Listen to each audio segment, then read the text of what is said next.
This is the NBC University Theater, bringing you the second in our series of full-hour dramatizations of outstanding works in modern American and British fiction. Today, we present Brian Ahern in the title role of the Joseph Conrad novel, Lord Jim.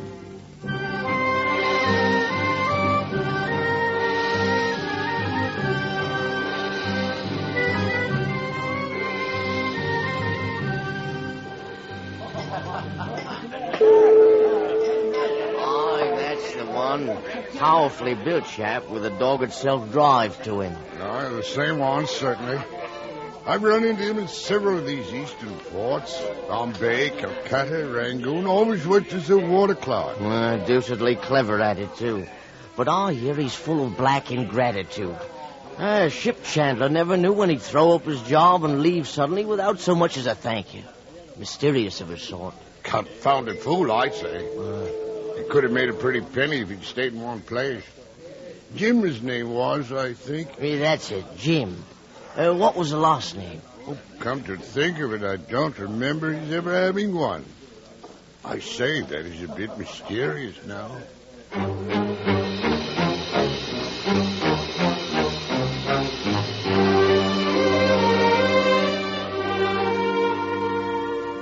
Jim had another name, of course, but he was anxious that it should not be pronounced.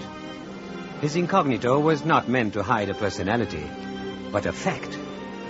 And when the fact broke through, he would suddenly leave the seaport where he happened to be and move on to another, generally farther east. When his flight finally cut him off from white men, the Malays of the jungle added a word to the monosyllable of his incognito. They called him Tuan Jim. As one might say, Lord Jim.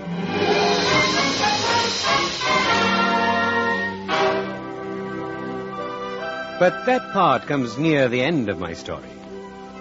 Let me begin at the beginning. Originally, he came from a parsonage. And between energetic son and pious, peaceful father, there was an enviable love and understanding.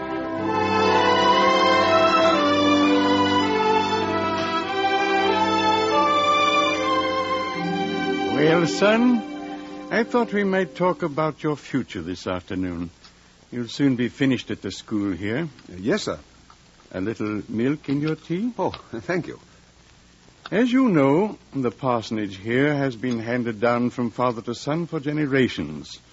You would make a good minister, I believe. Sir. But my father let me make my own decision, and you shall make yours. I want to go to sea, Father. To sea? I'm not totally surprised. I've noticed your taste in literature. But are you positive, son? The life will not be always as depicted in romantic sea tales. Oh, I'm sure. I'm very sure.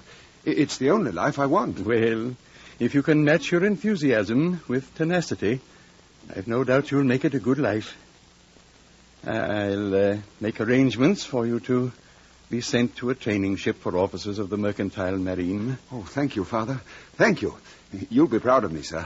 I'll do big things. Just do the little things well, and I'll be satisfied. After all, you're my son. I think I'll warm my tea.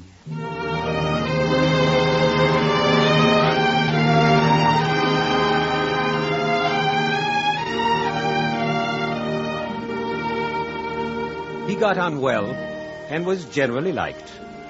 He had a steady head and an excellent physique. After 2 years of training, he went to sea. Yet in the routine of his days, he never lost his avidity for adventure and his sense of possessing many-sided courage. A leg accident caused him to put up at a hospital at an eastern port. His recovery was slow, and he was left behind. Well again, he took a berth as chief mate of the Patna, a local steamer as old as the hills and eaten up with rust, worse than a condemned water tank. She was commanded by a renegade German who wore a blood-and-iron air combined with a purple nose and a red mustache. Well, here come the cattle again. The cattle? Oh, you mean our passengers? You call them Arab pilgrims passengers? Cattle? covered with dust and sweat and grime. They sleep all over the deck on mats. This is your first trip, huh? After you keep stepping over them a few times, you'll swap them for pigs. Pigs is cleaner, maybe. Well, when they're all on, we'll shove off. That was the first and last voyage Jim made on the Patna.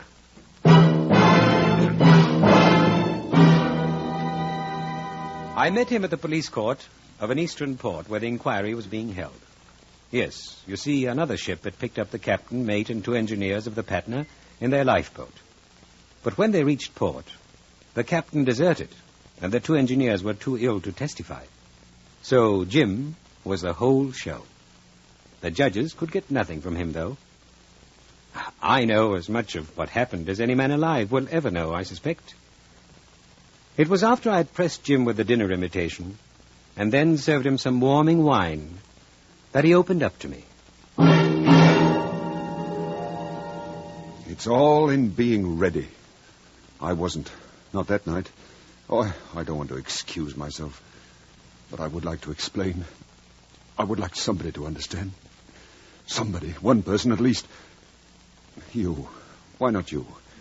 You've been knowing kind. I'd be happy to listen. It bulged, I tell you. We'd hit something big and it bulged, I tell you. I was holding my lamp along the angle iron in the lower deck when a flake of rust as big as the palm of my hand fell off the plate all of itself. That made you feel pretty bad, eh? Do you suppose I was thinking of myself?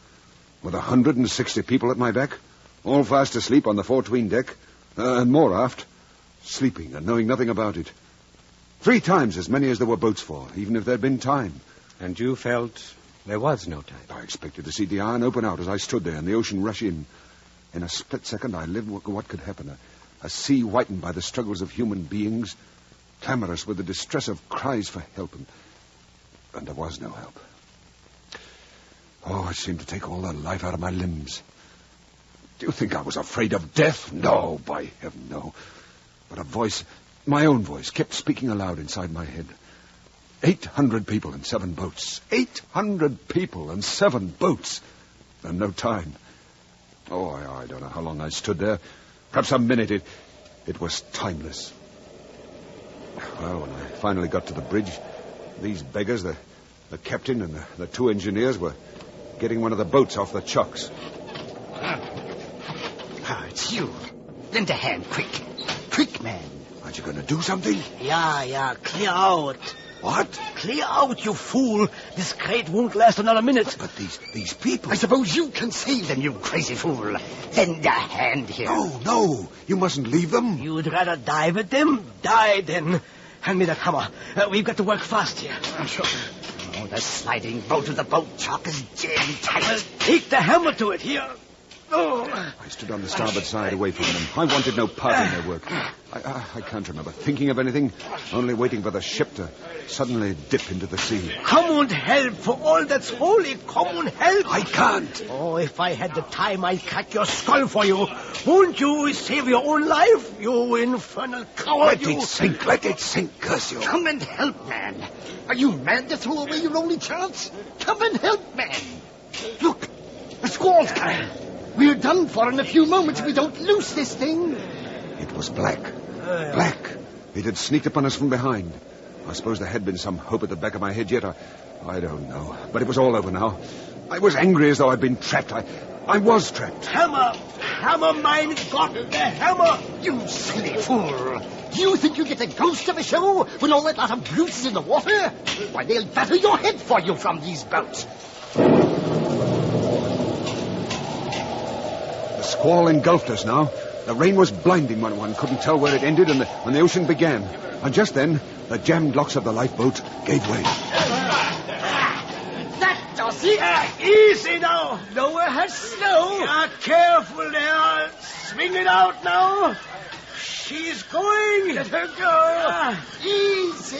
The next minute was crowded with a tumult of events and sensations that beat about me like the sea upon a rock. The squall had awakened many of the pilgrims. They didn't know what was happening, but they began to chatter wildly in their native tongue. The captain and the engineers had gotten down into the lifeboat. I stood with my hand on the davit. And then they began to scream from the boat. Jump! We'll catch catch you! The squall! We got to shove off! Jump! Jump! We'll catch you! Jump! Jump!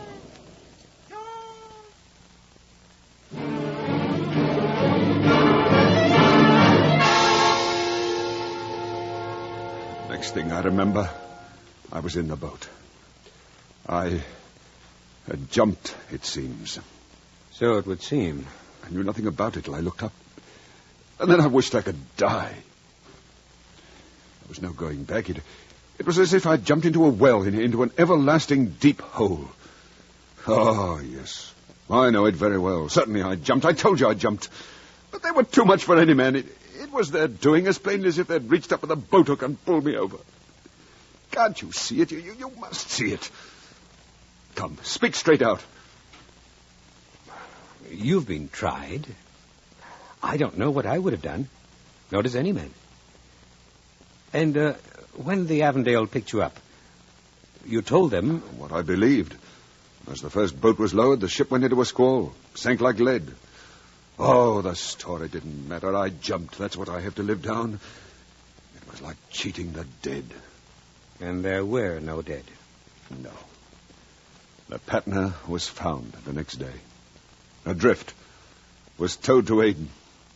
If I'd only stayed on. Oh, what a chance missed. What a chance missed.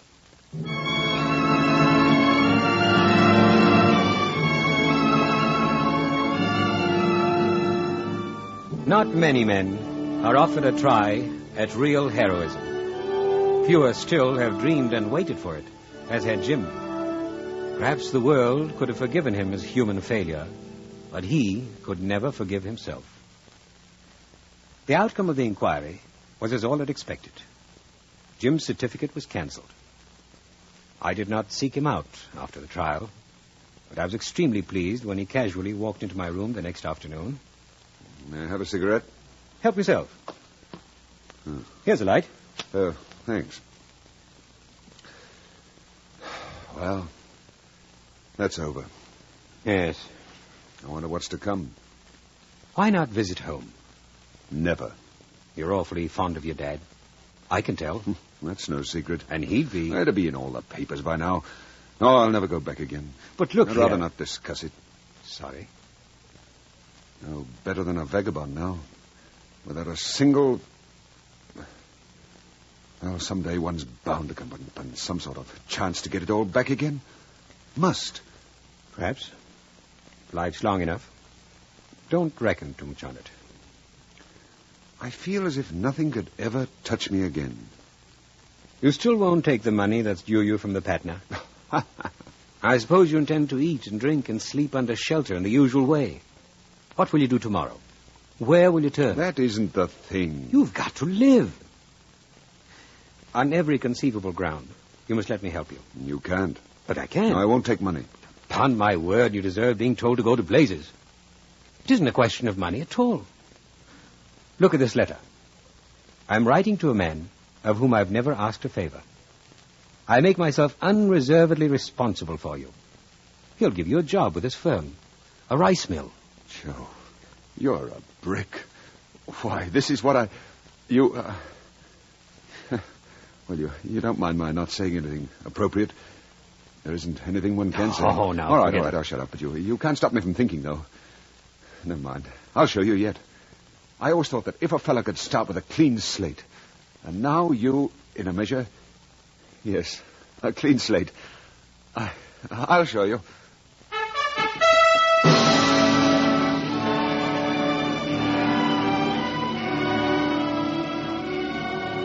Six months afterwards, my friend wrote me of Jim. He was highly pleased with his work, as well as his personality. Jim had a chance for big advancements. Then, after a few more months, I chanced to stop at the city where my friend lived. I was looking forward to seeing Jim, too, but not with you any longer. But I thought you liked him. What happened? Yeah. What happened? Exactly. You tell me. I was deucedly fond of him. Even had him stay here in my home. And last month I came down to breakfast one morning and found a note from him. He'd gone. Sorry. That was all. Allow me to say, lest you should have some more mysterious young men in reserve, that I have shut up shop. But he must have given a reason. Think hard. No.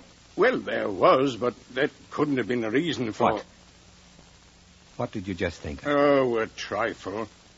I had a man to look after some machinery at the mill. Jim didn't seem to like him much, but he was such an insignificant fellow, really. Why didn't he like him? Well, dash it all, I don't know. I remember, though, he got rather upset when the fellow mentioned they'd been on a ship somewhere together. By the way, you didn't tell me... Was the ship the Patna? Could have been. Yes, now think it was. Yes, the Patna.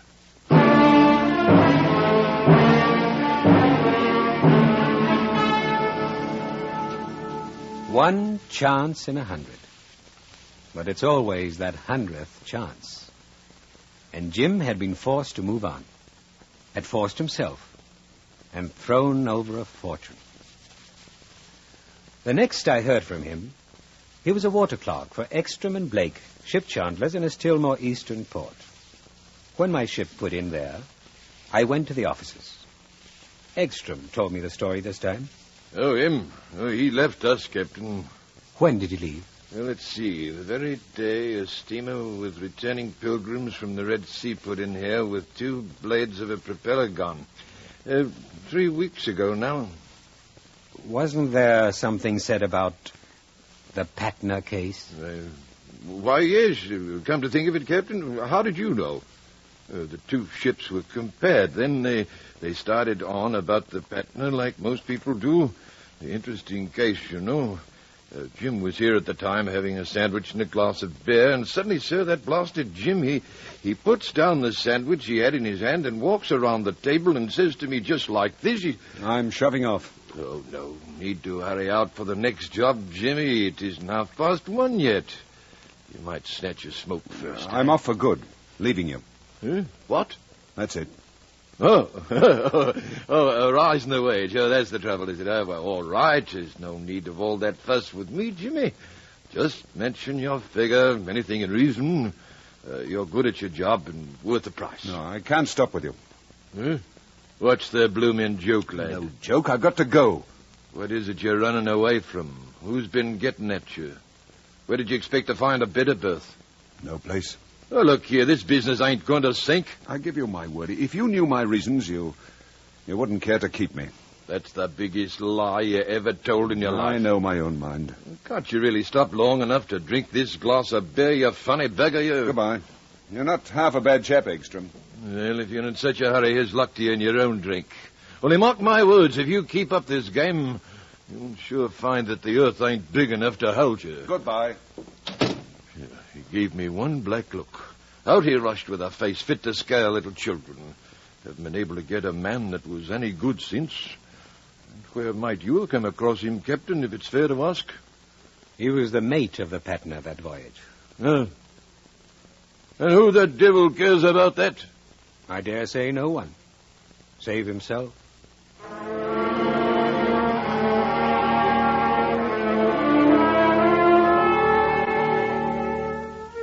I have told you these 2 episodes at length to show his manner of dealing with himself under the new conditions of his life. There were many others of the sort, more than I could count on the fingers of my 2 hands. There seemed no place else he could escape to. It was then I went to see Stein, a wealthy and respected merchant who dealt in island produce on a large scale. I told Stein Jim's story. I understand very well. He is romantic, yeah. What's to be done for it? There is only one remedy. The question is not how to get cured, but how to live. Yes, I know. I tell you, my friend, it is not good for you to find you cannot make your dream come true for the reason that you are not strong enough or not clever enough. Yeah?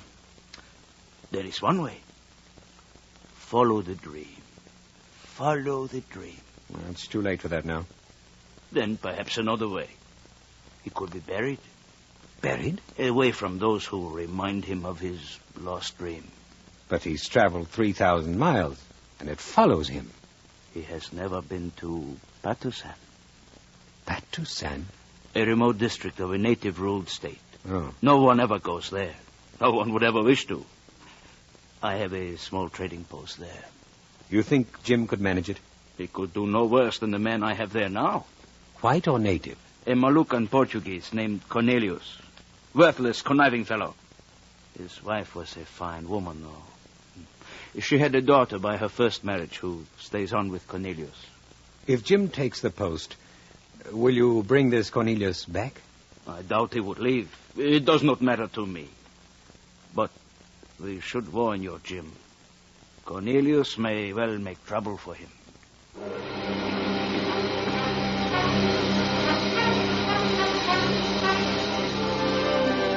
The afternoon I stood on the dock saying goodbye to Jim.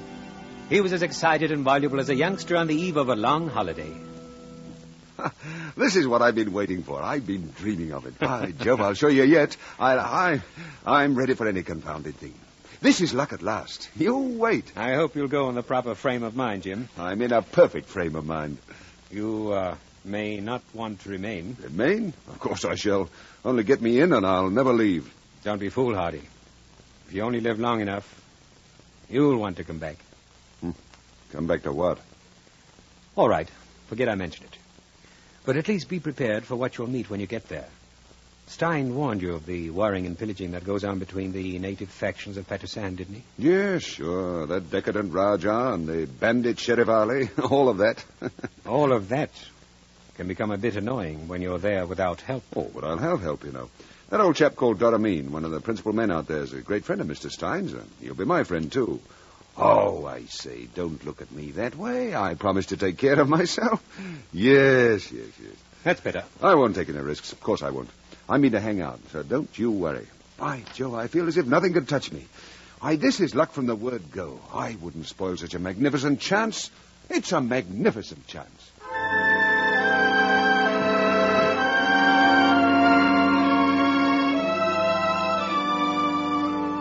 Jim's coming to Patusan was a blessing. But to them, as to many of us, the blessing came heralded by terrors. Doramin and his son Dane Waris befriended Jim, it is true, but the tribe they headed was only a small part of the population. And the rest of the natives under the Raja's rule feared the white god new to their midst. Jim took up quarters with Cornelius. This was a mistake, since Cornelius was part of the plot to get rid of him. You really must leave. Surely you know your life is in danger at every minute. Cornelius, you have been whispering in my ears the plans that have been made for my murder for weeks now, and so far nothing's even threatened me.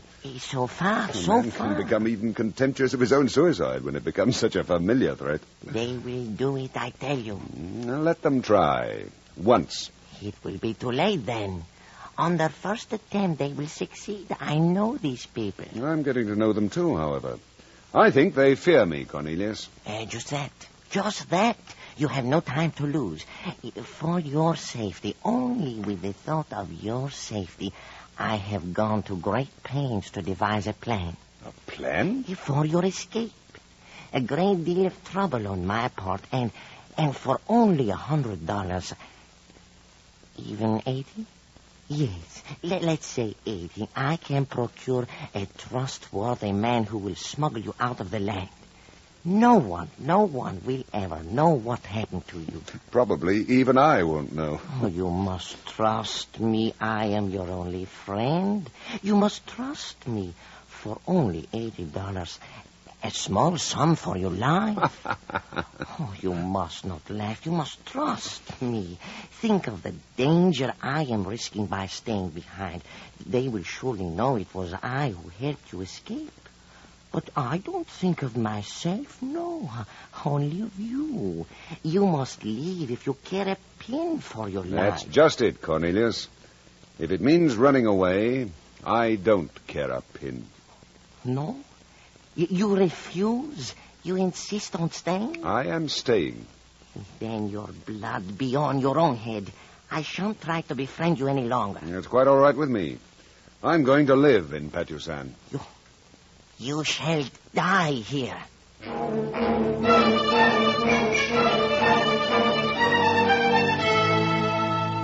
But Cornelius's warnings were not all idle, and events would have taken a bad turn for Jim if he had not had a protectress, the daughter of Cornelius's wife, whom Jim called Jewel. Get up.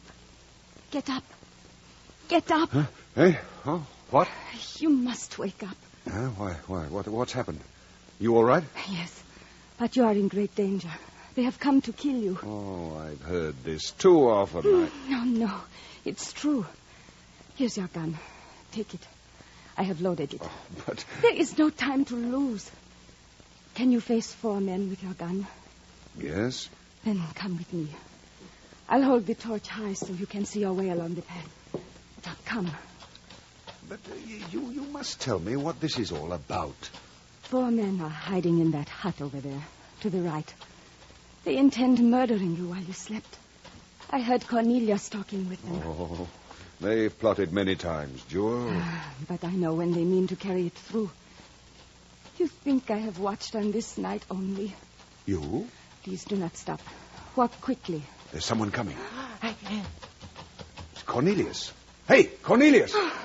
They know you are awake now. Your voice. You must run away. They know you are strong and fearless.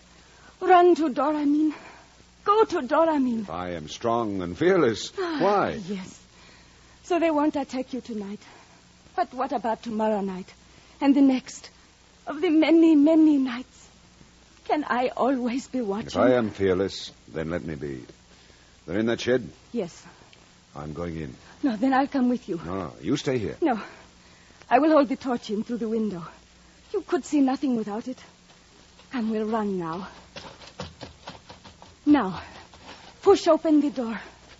Fire! Defend yourself. Why, there's no one here. No, look. That heap of dirty mats. Eyes are watching us. Come out. Come out, I say.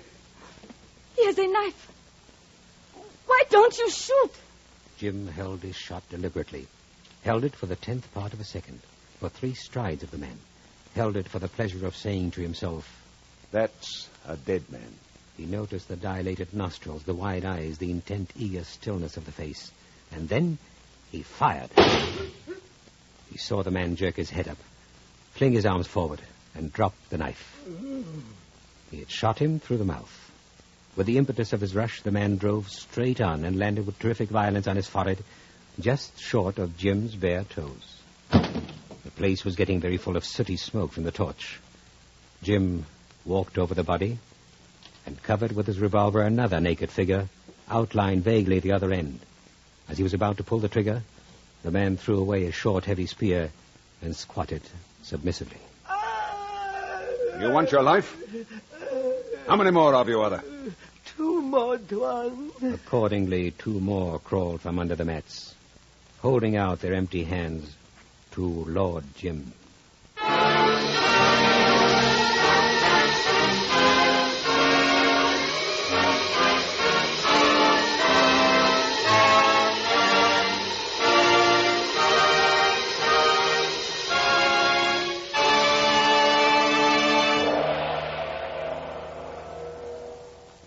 From Hollywood, the NBC University Theater is bringing you Brian Ahern in Lord Jim by Joseph Conrad, another in our special series of dramatizations of great English and American novels.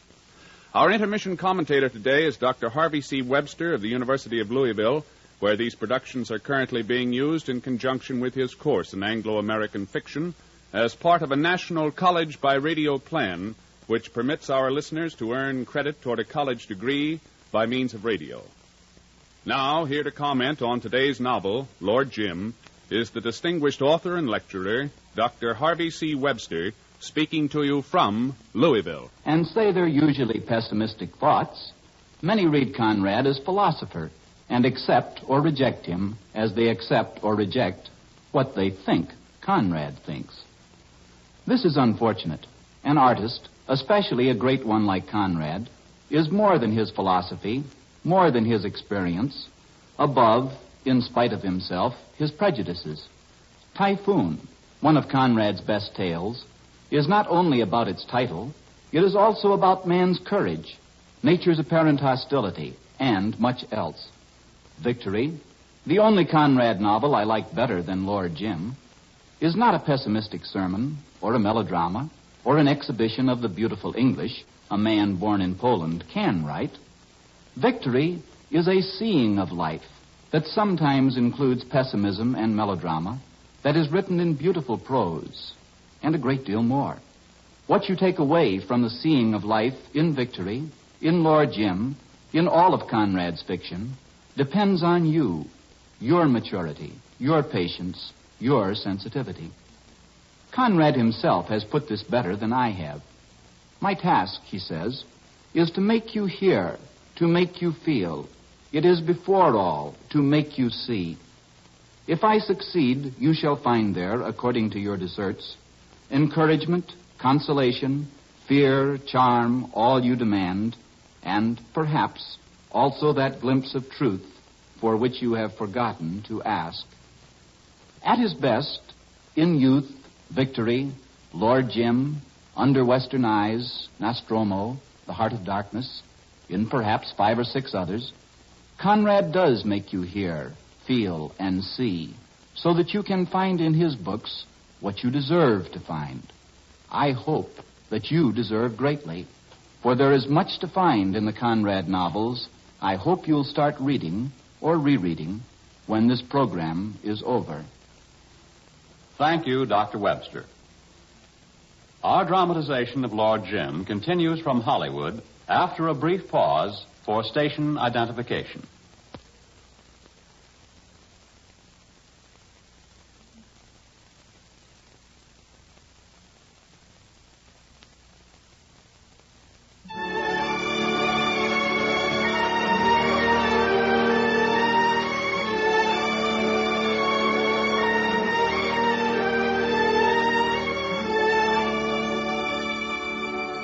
I visited Patusan 2 years after Jim's arrival.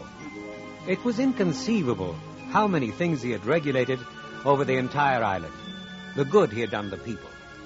When the natives spoke of Tuan Jim, their tone was a strange mixture of familiarity and awe.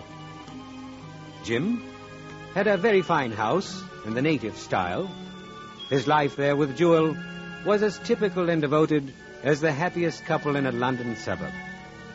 And as for Jim himself, I think he was almost satisfied. Almost satisfied. What man can hope for much more?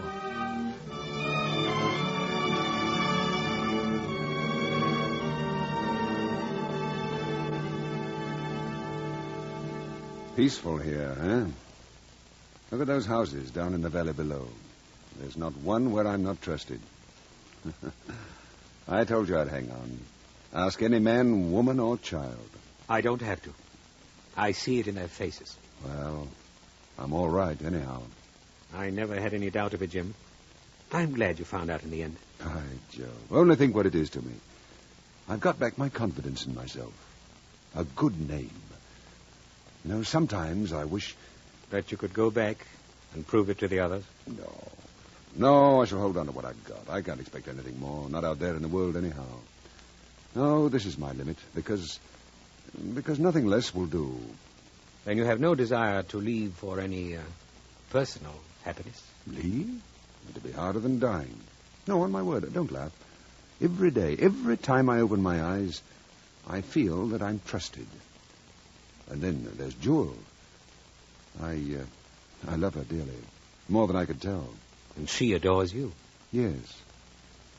You take a different view of your actions when you come to understand, when you're made to understand every day that your existence is necessary, absolutely necessary to another person. I'm made to feel that, and it's wonderful. I've been only 2 years here, and now, upon my word, I can't conceive of living anywhere else. Jim, you said you were all right now. Does that mean, too, you've forgotten why you came here? Not yet. And yet, upon my soul, I think I've a right to. And perhaps someday... Isn't it strange that all these people who would do anything for me could never be made to understand? If you ask them who is brave, who is true, who is just, who is it that they would trust with their lives, They would say to earn gin. And yet they can never know the real truth.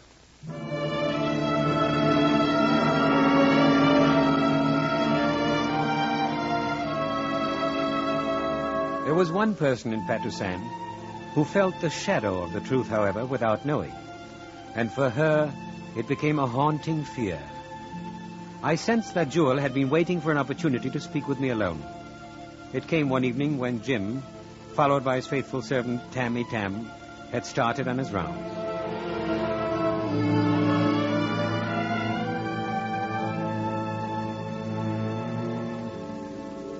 Did you come to take him away? No.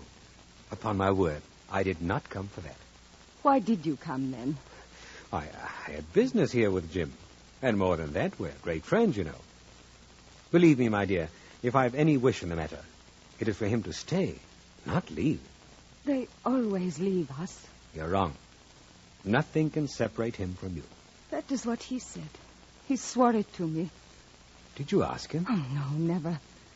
In the beginning, I asked him to leave. I begged him to. But he said he could not, that it was impossible. I begged him to leave.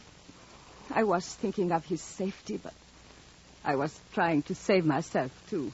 Save yourself? I did not want to die weeping, as my mother did. I wanted him to leave before it was too late for me. But you say he swore to you he would stay. Yes. And is it possible that you do not believe him? Other men have sworn the same thing. My father did. But he's not like that. Why is he different? Is he better? Is he?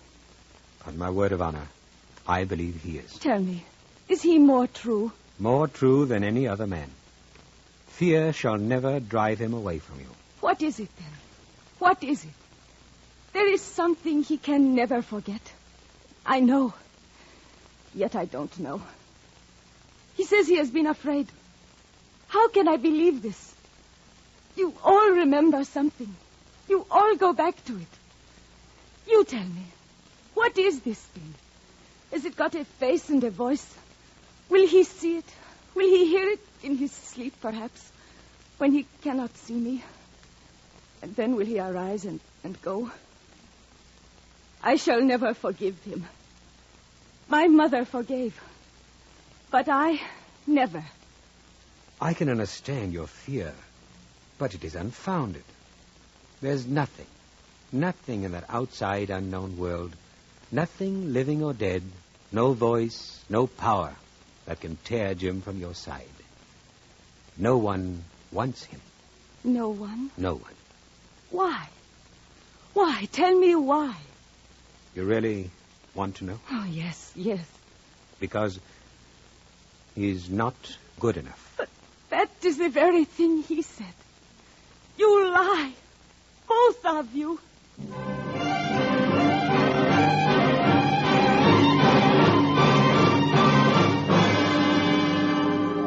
I called after her. I tried to explain that no one was good enough, really. But she ran from me. And seeing Jim coming, I slipped away. As I walked down the path, Cornelius ran up to me. He had an eager, craving look on his sour, yellow little face. Even his groveling aspect could not hide the hate that was eating him up. Look at me, Honorable Sir, look at me. The most unhappy of men.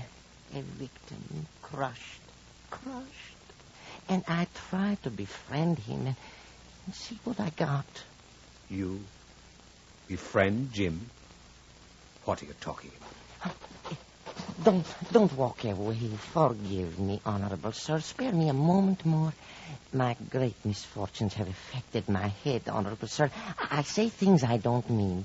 Please, Honorable Sir doesn't know what it means to be broken down, ruined, trampled upon. But if you could put yourself in my position, perhaps you... What are you getting at, Cornelius? You could perhaps, Honorable Sir, speak to him in my behalf. Only a moderate provision, I ask. A small present. Present? For what? In exchange for the girl. I brought her up, Honorable Sir, another man's child. It was great trouble and pain. And Now, I'm an old man. If the Honorable Sir would say a word, and you could tell him for a suitable present, I'd be willing to take the girl back again. Take her back? Yes, Honorable Sir, when the time comes for the gentleman to go home. In this case, Cornelius, the time shall never come. What? Haven't you heard him say so himself? He will never go home. This is too much. He comes here, devil knows from where, comes here to trample on me till I die. Till I die. But patience. We shall see. We shall see. He cannot steal everything from me and get away with it. We shall see.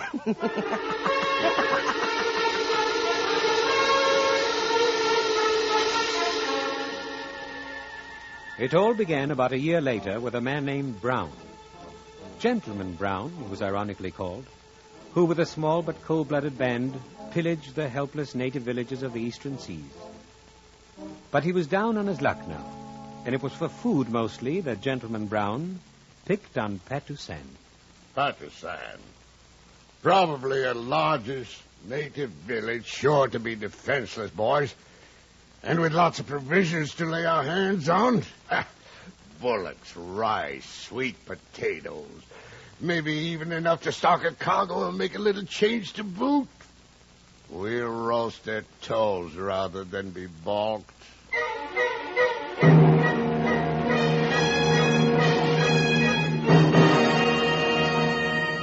But Gentleman Brown had not counted on the influence of Tuan Jim, on the well-stocked ammunition stores. Though Jim was away on a trip to the interior, the natives on the Dane Waris, within a few hours, had forced the invaders to seek protection behind a blockade on a small knoll. The situation seemed hopeless for Gentleman Brown until Cornelius arrived and opened his eyes to the home affairs of Patusan. Yes, there are possibilities, I tell you, immense possibilities. Perhaps we could work together and beat him. But who is this white lord you've been raving about? What's his name? Jim. That's not enough for a man's name. What is he? Where does he come from? Is he an Englishman? Yes, but he's a fool. All you have to do is kill him, and then you are king. Perhaps I could persuade him we should work together. That we could share things, and once I got to the powder supply, I'd be in charge. An argument would start between us. It only takes one shot, you know. Yes. And then you would be master.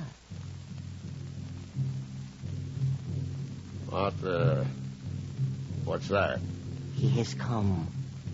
Already? Are you sure? They are sounding the drums for him. Oh, why such a row? For joy. He is a very great man, but all the same, he knows no better than a child. And now look here, how's one to get to him? He will come to talk to you. What do you mean? Come down here strolling, as it were? Yes. He is just that much of a fool.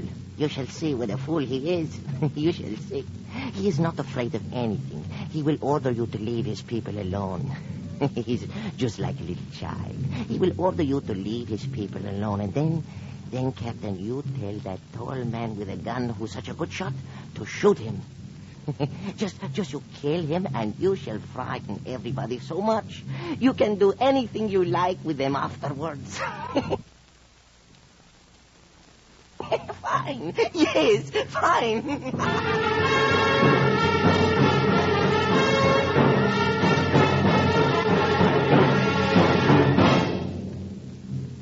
Who are you? My name's Brown, Captain Brown. What's yours? Jim did not answer this question, but stood looking at the man on the other side of the small creek. What made you come here? You want to know? It's easy to tell. Hunger. And what made you? Not for hunger, and not for plunder. We were driven to it. We came here for food, you hear? Food to fill our stomachs. We don't ask for anything but to give us a fight or a clear road to go back whence we came. I would fight with you now. And I would let you shoot me in welcome. This is as good a jumping-off place for me as any. But by heaven, I'm not the sort to jump out of trouble and leave my men in the lurch. What did you do out there on the outside to be driven to this? Have we met to tell each other the story of our lives? I won't ask you what scared you into this infernal hole where you seem to have found pretty pickings. That's your luck, and this is mine. The privilege to beg to be shot quickly, or else to go free and starve in my own way. Will you promise to leave the coast and to surrender your arms? Surrender our arms? Not till you come and take them out of our stiff hands. You think I've gone crazy? Very well. You shall have a clear road or else a clear fight.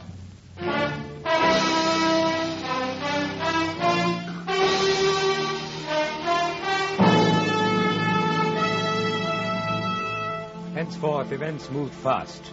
Jim returned to the council meeting of the natives over which Doramin presided, but he spoke with unaccustomed difficulty. Everybody shall be safe. You have my word for it. I, who put the happiness and the safety of you, my people, above all else. But are they not bloodthirsty robbers bent on killing, Tuan? They are erring men whom suffering has made blind to right and wrong. Oh, it's true that lives have been lost already, but why lose more? Their evil deeds should be punished. No, wait, hear me, please. Let Tuan continue. It's true they've killed some of our people. We've killed some of theirs. But a fight will only heap new evils upon the old. Have I ever ill-advised you? Have my words ever brought suffering to you? You have always been our friend. I am one of you. Your welfare is my welfare. Your losses, my losses. And your mournings, my mournings. And so I say, I think it would be best to let these whites and their followers go and live their lives. It would be a small gift. I, whom you have tried and always found true, ask you to let them go. What is your command, O Doramin? I have no trust for the white men on the hill. It seems to me they should be punished. But I do trust you, Tuan Jim. If you say it is best they go, let it be so.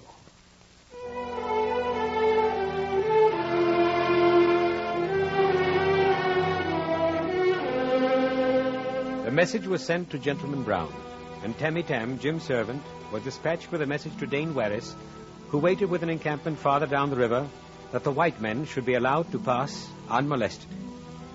But a new member was aboard the invaders' boat as it made its way along the foggy river this time. A man with a thirst for revenge in his eyes. The man was Cornelius.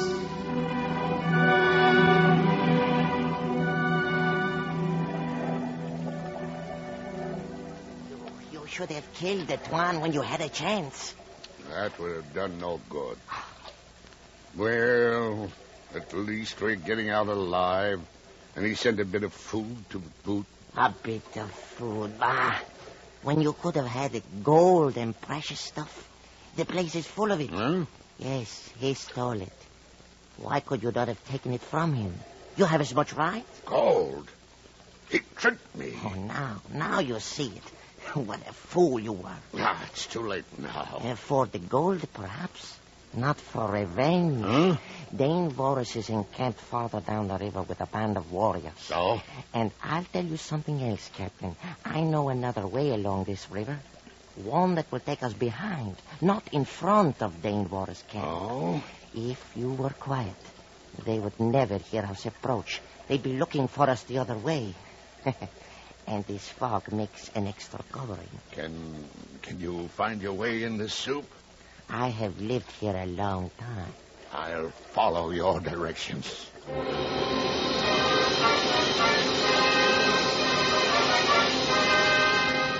It was an act of cold-blooded ferocity. Gentleman Brown's revenge upon the world which, after 20 years of contemptuous and reckless bullying, refused him the tribute of a common robber's success.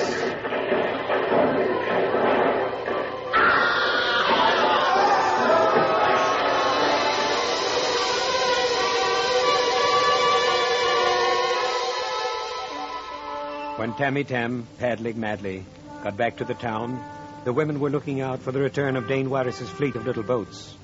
The town had a festive air. Tammy Tam, panting, with trembling lips and wild eyes, rushed to the house of Lord Jim. It is I, Tammy Tam, Tuan, with tidings that cannot wait. Yes? Come in. What's wrong? This, Tuan, is a day of evil, and a cursed day. Speak out. It was most cruel treachery. They came up behind the camp. They have shot Dane Warris, and many more. No. Is Dane Warris dead? He ran out at the first shots and fell. They will be bringing his body back soon to his father, Doramin.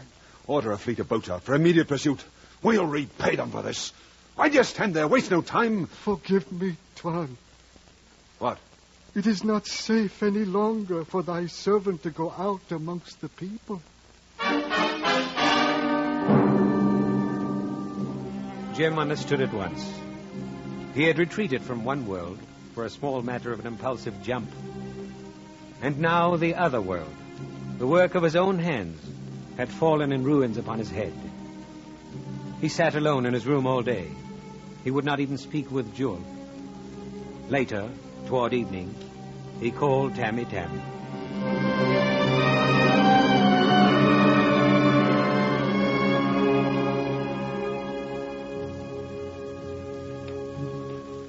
Well? There is much weeping, much anger, too. What does the council say? You know? Luckily, we have the powder here. We'll have to fight. Fight? What for? For our lives. I have no life. Oh, no. Do not speak so. Tam, I give you and my other servants leave to depart to your homes. For how long, Tuan? For all time. It is time to finish this. Will you not fight? There's nothing to fight for. Nothing is lost. Then will you fly? Shall we fly? There is no escape. And you shall go? Oh, you are mad or false. Do you remember the night I prayed you to leave me? You said that you could not, that it was impossible. Impossible. Do you remember you said you would never leave me? Why? I asked you for no promise. Quiet, Jewel. I should not be worth having. Oh, yes. You are mine. Will you defend yourself? Nothing can touch me. Oh, but I shall hold you with my arms so. You are mine. I will not let you go. Let me go, Jewel. I must. Oh, no. Come back. Come back. Oh, you are false. False. Forgive me. Never. Never.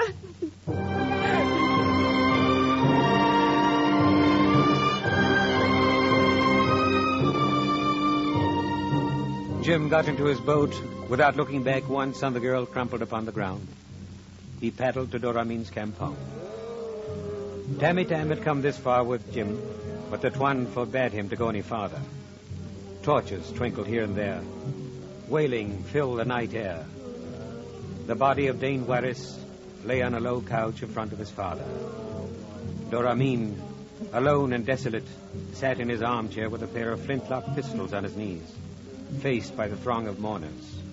Many were whispering, "He has worked all the evil. He brought us disaster." Jim heard their words. When he came into the light of the torches, the wailing ceased suddenly. Doramin did not lift his head. Jim stood silent before him for a time. The people began to murmur in a surprised tone. He came. He came. He hath taken it upon his own head. Yes, upon my own head. I am come in sorrow. I am come ready and unarmed. I have come to say goodbye to my friend, Dane Warris, and to stand before the great Doramin. Yes, I take it upon my own head. Doramin stood, tottering a bit. His eyes stared with an expression of mad pain and rage. And then, while Jim stood stiffened and with bared head in the light of torches, he lifted his right arm deliberately and shot his son's friend through the chest.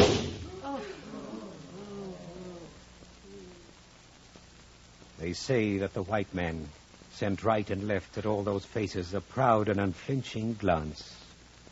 Then, with his hand over his lips, he fell forward, dead.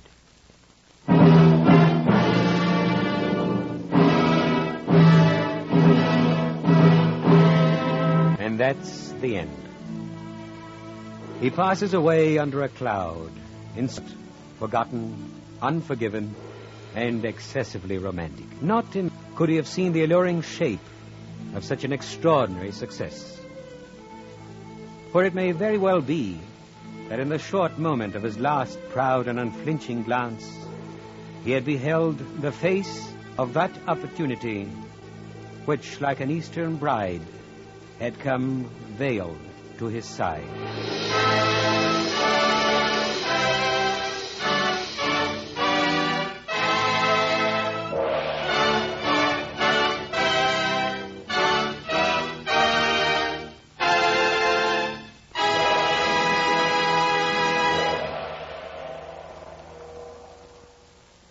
The curtain falls on the second in our new series of full-hour dramatizations of outstanding works in modern British and American fiction. Today, the NBC University Theater has brought you an adaptation by Agnes Eckert of the Joseph Conrad novel Lord Jim, starring Brian Aherne, internationally celebrated star of stage and screen. Our cast included Donald Morrison, narrator, Norman Field, Rolf Sedan, Jerome Sheldon, Paul McVeigh, Jack Crucian, Sidney Miller, Maya Gregory, Joseph Granby, Victor Perrin. Intermission commentator today was Dr. Harvey C. Webster of the University of Louisville, where productions of the NBC University Theater are currently being used in conjunction with his course in Anglo-American fiction under a special college by radio plan.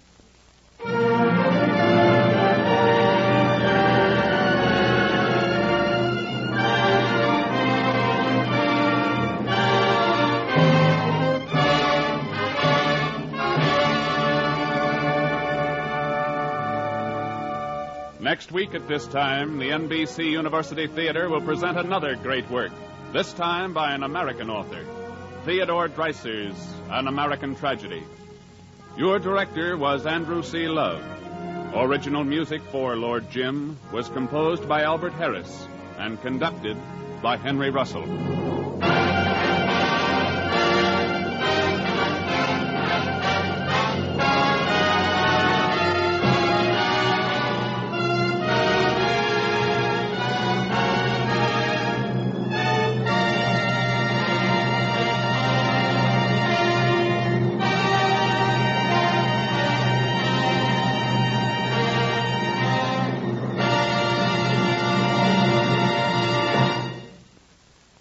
NBC University Theater came to you from Hollywood. This is NBC, the national broadcasting company.